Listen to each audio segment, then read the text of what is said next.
बॉलीवुड के मारूफ अदाकार बड़े फ्रॉड में मुलव्विस निकले। अदालत ने अदाकार को गिरफ्तार करके पेश करने का हुक्म दे दिया।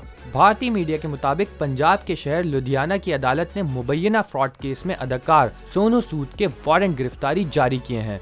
लुधियाना से ताल्लुक रखने वाले एक वकील राजेश खन्ना ने 10 लाख रुपए के फ्रॉड का मुकदमा दायर किया और इल्जाम लगाया कि मरकजी मुलजिम मोहित शुक्ला ने इसे जाली सरमायाकारी करने का लालच दिया। अदालत ने सोनू सूद को इस केस में गवाही के लिए तलब किया था, लेकिन अदाकार अदालत में पेश न हुए, जिस पर लुधियाना के जुडिशल मजिस्ट्रेट ने अदालत के वारंट जारी किए। भारतीय मीडिया का कहना है कि अदालत ने सोनू सूद को गिरफ्तार करके अदालत में पेश करने का हुक्म दिया है और केस की मजीद समाअत 10 फरवरी तक मुलतवी कर दी गई है।